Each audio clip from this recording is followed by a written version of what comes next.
I never thought my life would fall apart in a notary's office. The air was heavy that day, thick with tension, the kind you could almost touch. I remember the smell, old paper, dust, and something stale, like memories rotting away in silence. I sat there stiffly, my hands clenched in my lap, while the lawyer, a thin, cold-looking man with round glasses, cleared his throat and began reading. I was barely listening. My eyes flicked over to Anton, my older brother. He lounged in his chair like he already knew the outcome. He probably did. He was always Grandma's favorite, the golden boy, a successful businessman in the capital, always flashing his smile like a weapon. Me? I was the quiet one, a librarian, a background character in my own family. The apartment located at, the lawyer droned, is hereby bequeathed to my grandson, Anton Sergeyevich. My stomach dropped. Anton smirked at me, that condescending little twitch of his lips like he was saying, "Of course." I bit the inside of my cheek to keep myself from reacting. And the house located in the village of Zarechya, along with all its outbuildings and land, is bequeathed to my granddaughter, Olga Sergeyevna. My name, my prize. A crumbling house in a forgotten village. I felt the blood drain from my face. Zarechya? That place from my childhood? I could barely remember it. Just fleeting memories of fields and an old swing. Anton laughed out loud. "Well, Olga, at least you got something," he said, voice dripping with mockery. "Firewood, maybe? Or a place to hide from your failure of a life?" I wanted to scream, but I stayed silent. It felt like my grandmother had slapped me from the grave. Why? Why would she give me this junk? The rest of the appointment blurred. Anton strutted off, victorious. The lawyer handed me the keys and documents. I stumbled outside like a ghost, and then I had to face Igor. My husband was waiting outside, leaning against the car, arms crossed. He didn't even greet me. "So?" he asked. I told him. About the will. About the house. He stared at me like I was a child who brought home a failed test. "A house in the village? Are you kidding me, Olga?" "I didn't choose." He cut me off. "You never do anything right. Anton gets a 3-bedroom apartment in the capital, and what did you get? A piece of garbage? Jesus, Olga, you're so useless." That word, useless. It clung to me like a shadow. I had supported this man for years. Cooked, cleaned, encouraged him when he failed. And now, "I'm done," he said. "Pack your stuff. I'm not carrying you anymore." I felt my chest tighten, but I didn't cry. I just stood there, frozen. And then I left. I packed what little I owned, shoved clothes into a bag, ignored the ache in my chest, and bought a bus ticket to Zarechya. I didn't even think. I just ran. The journey was long and cold. My head against the window, watching dead trees blur past. I felt numb. No husband, no apartment, no money. Just a set of old keys in my coat pocket, like some cruel joke from the universe. I reached Zarechya at dusk. It was exactly how you'd imagine a forgotten village. Crooked houses, rusted fences, a silence so thick it felt like even the birds had given up. And then I saw it. The house. My inheritance. It looked like it belonged in a horror movie. Peeling paint, sagging shutters, an overgrown garden strangling the porch. It stood there like it was waiting for me, and not in a welcoming way. I dragged my suitcase down the path. My boots sank into the wet earth. My heart pounded with each step. I was terrified. But the strangest thing happened when I opened the front door. It was clean, not pristine, but not what I expected from an abandoned village house either. The floors were swept, the furniture was old but solid. The air smelled like dust and wood, not rot, as if someone had been taking care of it. Waiting, my chest tightened again, but this time with something else. Curiosity. I wandered through the rooms. Each one felt like stepping into someone's memory. There were old photos on the walls, black and white faces I didn't recognize. Maybe family, maybe ghosts. And then I found it. A closet in the far corner of the living room. It looked like part of the wall. The door barely noticeable. I almost missed it. It took effort to open. The lock was rusted, the hinges screamed in protest. But when I finally got it open, I gasped. It wasn't a closet, it was a room. A library. Floor-to-ceiling shelves, hundreds of books, old ones. Leather-bound, gold-embossed, thick with the scent of time. Some were in Russian, others in French, German, even Latin and Greek. I stood at the threshold, stunned. I had never known my grandmother had anything like this. I thought she was just a village woman, plain, simple. But this was something else. This was legacy. I stepped inside and ran my fingers across the spines. I felt the texture of history, the hush of forgotten words. For the first time in days, I felt something, like maybe I wasn't completely lost. That night, I barely slept. I sat on the floor of the library until the sky turned gray, leafing through books, touching their covers like I was trying to read them with my hands instead of my eyes. I felt something stirring inside me, a quiet, persistent voice whispering that I had stumbled onto something bigger than I could understand. In the morning, I explored more of the house. Every creak of the floorboards made me flinch, but it also made me feel grounded, like the house was alive, like it had been waiting for someone to return. Then I found the basement. The door was hidden beneath a throw rug, old, wooden, with a handle that nearly splintered when I pulled. The stairs creaked under my weight, but I pressed on, step by step, into the cold. The basement was dry. That surprised me. No mildew, no dripping pipes, just stone walls, thick beams, and silence. And in the corner, something was covered with a tarp. I don't know what I expected. Junk, maybe, a pile of tools or an old couch. What I found instead was a safe, an enormous iron safe, ancient. The kind you only see in movies. It had a heavy combination lock, rusted and worn. I knelt in front of it and stared. My hands shook, and then a thought hit me. My grandmother used to remember everyone's birthdays, obsessively. She had a little notebook filled with dates and names. It was her thing.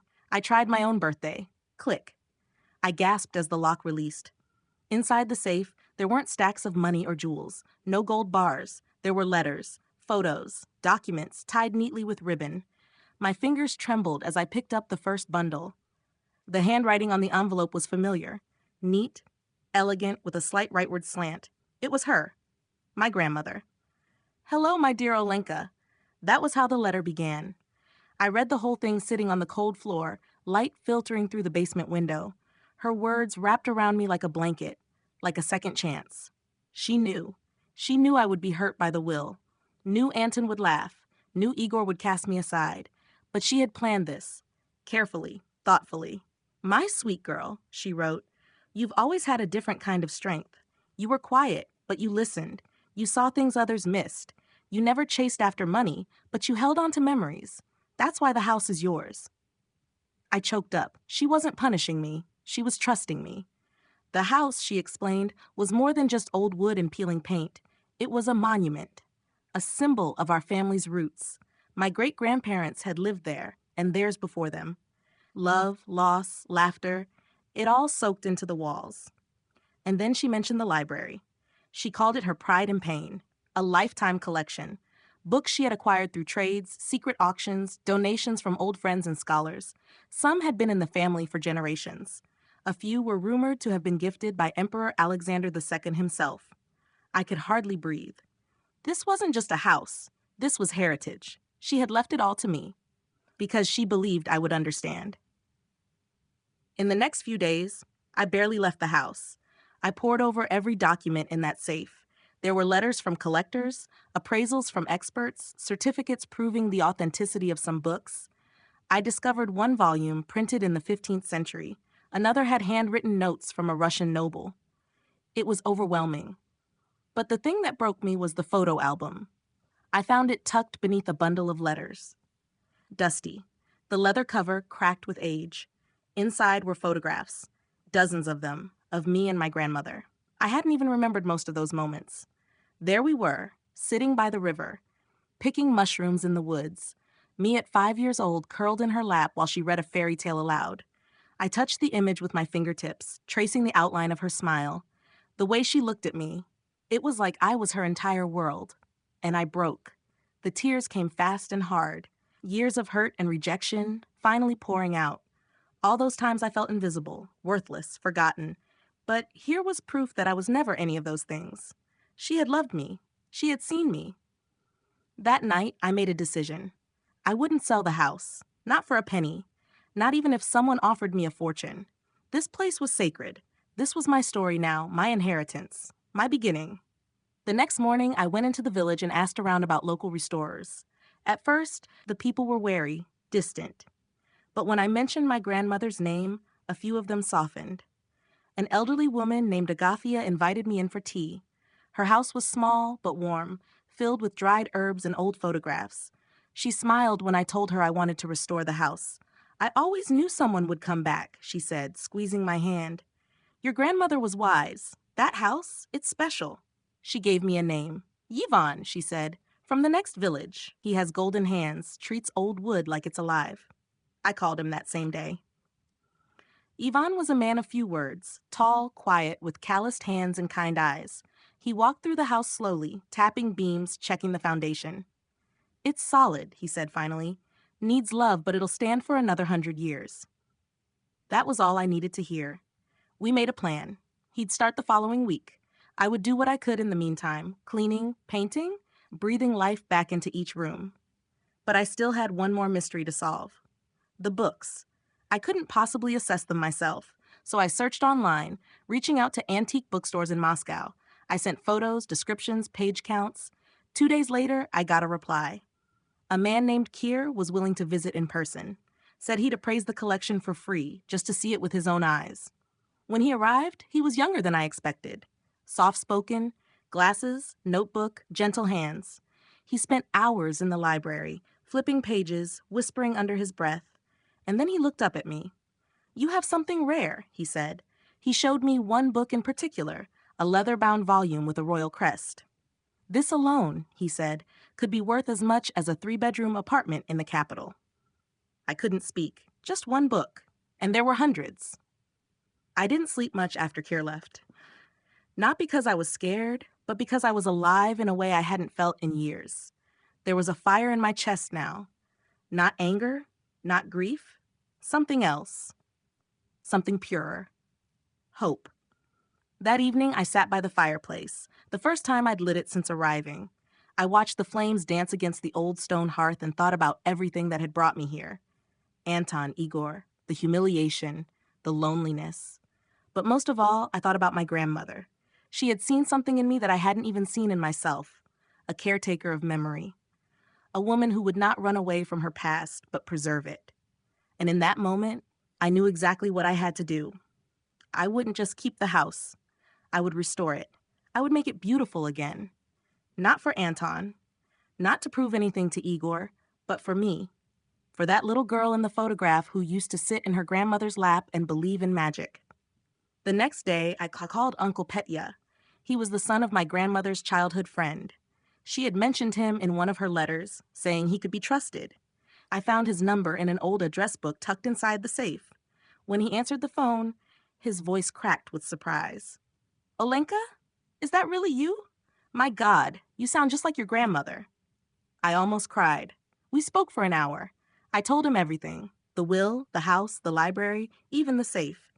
He remembered the house well. He had visited it as a child, played in the yard, helped repair the barn roof once when he was a teenager. I always knew there was something special about that place, he said. Your grandmother was sharp. She didn't waste words or gifts. I asked him for help. Not money, just guidance. He agreed immediately. I may live far away, but I'm still connected. I can introduce you to the right people, help you navigate all the paperwork, the appraisals. For the first time in what felt like forever, I didn't feel alone. The library became my sanctuary. I cleaned every shelf, cataloged each book.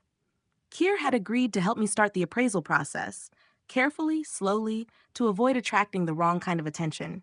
He explained that selling everything at once might devalue the collection. Instead, we could go through auctions, private collectors, even cultural institutions. But a part of me didn't want to sell it. Not yet. Each time I opened a book, I felt closer to her, to my grandmother. It was like hearing her voice again.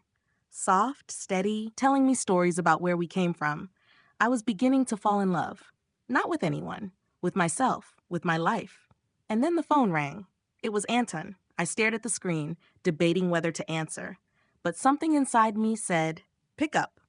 Hey, Olga, he said, a little too casually. How's life out in the sticks? I could hear the smirk in his voice. It's quiet, I said, matching his tone. There was a pause. Then he cleared his throat.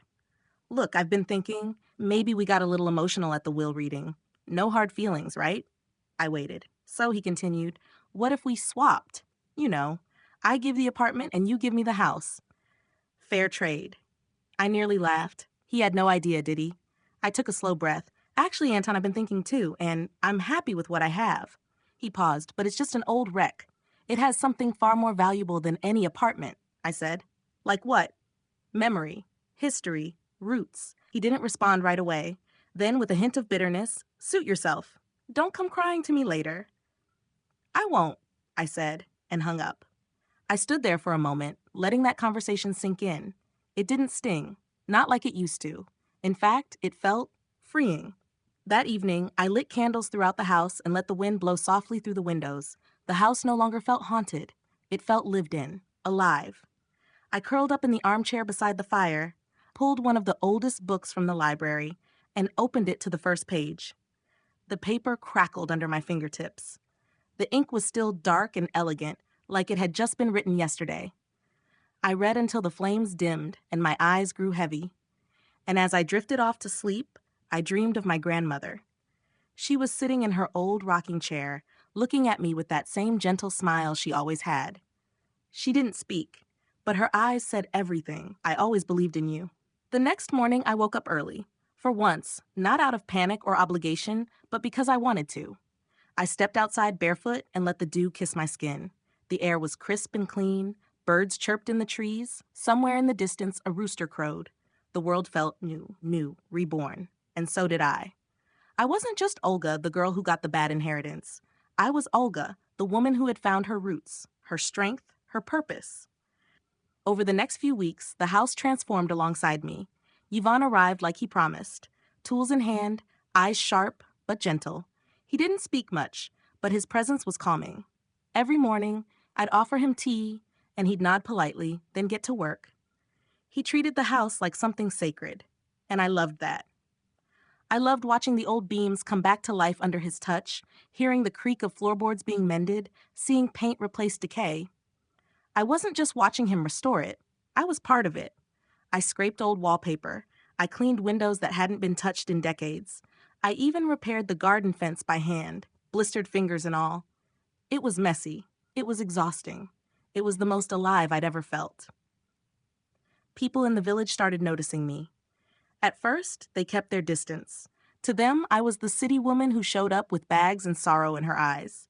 They probably expected me to sell the house and vanish, but I didn't. I walked the same muddy roads they did. I bought vegetables at the market. I asked for advice instead of giving it. I stayed, and slowly they opened up. Agafia invited me for lunch again. Another neighbor, Misha, offered to help trim the trees choking my garden. Children waved to me on their way to school. I wasn't an outsider anymore. I was becoming part of something. One afternoon, while sorting through a crate of old linens in the attic, I found another letter. It was addressed to me. My hands trembled as I opened it. "My dear Olenka," it began. "By now, I hope you understand why I left you the house. But there is still more for you to know." My grandmother explained that the library had once belonged to a noble family before the revolution. Many of the books had been salvaged during those chaotic years. Some had even been hidden in walls and under floorboards to protect them from being burned. She had spent her entire life collecting, preserving, protecting these pieces of history. And now it was mine to protect. "If you ever feel lost," she wrote, "go back to the stories. They will guide you better than people ever could." I held the letter to my chest and cried again. But this time, the tears weren't heavy. They were soft, quiet, like a goodbye that didn't hurt anymore. That same evening, I received an unexpected email from Kier. He had connected with a private collector in St. Petersburg who was deeply interested in several of the books. Rare 15th century editions, meticulously preserved. The offer was substantial, enough to cover the rest of the renovations and then some. But he didn't pressure me. "This is your choice," he wrote. "Whether you sell, keep, or donate, it's your story now." I closed my laptop and stared at the wall for a long time. It was tempting. The money would mean freedom, stability, security. But I realized something that surprised me. I didn't want to sell. Not yet. This library wasn't a vault to be emptied. It was a world I was still learning to understand. So I replied, "Not yet, but thank you." The next day, I started a journal. I wrote about the books, the village, the restoration. I wrote about my grandmother and the pain of losing her. I wrote about Igor and how I no longer wanted to waste a single breath on someone who saw me as a burden. And I wrote about myself. Not as a victim, but as someone rediscovering who she was. The act of writing felt like building a bridge between the past and the future. It felt like home. And then, weeks later, when the house was finally coming together, warm, clean, alive, Igor showed up, unannounced. I opened the front door to find him standing there in his tailored jacket and polished shoes, looking as out of place as a wolf in a church. "Olga," he said as if nothing had happened. I didn't answer. I just stepped aside and let him speak. He looked around the entryway. "Wow, you actually fixed it." I said nothing. He cleared his throat. "Listen, I've been thinking, maybe we both overreacted." Now I laughed. Not bitterly, not cruelly, just softly, like someone who's finally free of the weight that used to crush her. "I didn't overreact," I said. "You did." He frowned. "I didn't mean what I said, okay? Everyone gets emotional. You know how I am." I nodded. "Yes, I do." I let the silence hang. Then he said the thing I expected and dreaded. "Maybe I could stay here a while, help you out, get a fresh start, for both of us." I looked him in the eyes. "No," I said. His face twitched. "No?" "No," I repeated, stronger this time. "This house doesn't belong to us, it belongs to me, and I like my life without you in it." For the first time, Igor had nothing to say, so he left, and I didn't watch him go. That night, I stood by the window, hands wrapped around a cup of hot tea. Outside, the stars shone bright and soft over the rooftops of Zarechia. The wind rustled the trees like a lullaby. I felt peace. Real, deep peace. For the first time in my life, I wasn't surviving. I was living. Not for anyone else. Not to be seen. Not to be good enough. Just to be. The days grew longer. Spring crept gently into the village. Each morning, sunlight filtered through the lace curtains I had hung in the kitchen, casting golden shadows across the floor. The smell of warm bread, fresh earth, and old books filled the air. My life was no longer divided between past and present. It was one whole, flowing story. And I was finally writing it myself. Yvonne finished the main structural work that week. The house no longer groaned when the wind blew. The shutters were repainted, the roof reshingled, the porch rebuilt. The once-forgotten home now stood tall and strong, weathered but proud. Just like me. We celebrated with tea and berry tarts, Agafia brought over. The neighbors joined us in the garden. Someone brought an old accordion. For the first time in years, I laughed until my cheeks hurt. I wasn't just living here now. I belonged. The library became something more than just a secret room. I began inviting a few local children to read with me on weekends. I told them stories from the old books, not always word for word, but how I remembered them from my grandmother's voice. At first, they sat shyly on the rugs, wide-eyed. But soon, they were running in with muddy boots and loud questions, pulling volumes off the shelves like explorers in an ancient temple. One girl, Anya, asked me, "Why are these books so important? They don't even have dragons." I smiled and told her, "They have something even more magical, truth." That's when I realized I wasn't just preserving a library. I was passing it on. And with every story I shared, I felt closer to my grandmother.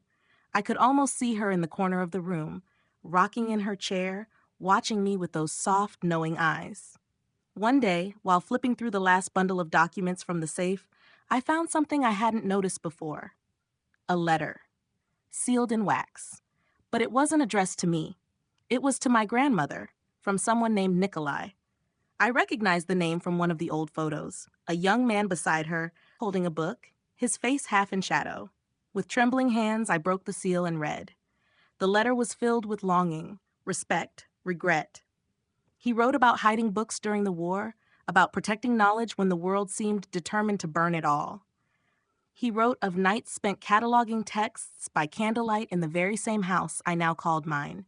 But what struck me most was the last line. "I don't know what the future holds, Maria, but if this place survives, I hope someone with your heart finds it. Someone who listens to the past and dares to carry it forward." I pressed the letter to my chest. It felt like a prophecy, a promise, and a call. I emailed Kier again, this time not to ask for another appraisal, but to ask for help turning the library into something more. We started small, scanning rare pages, documenting the full inventory, reaching out to historical societies. He connected me with a professor at a university in St. Petersburg who was astonished by some of the texts we had uncovered. They offered grants, partnerships, even museum interest. But I set one condition: The books stay here, in Zarikia, in their home. And they agreed.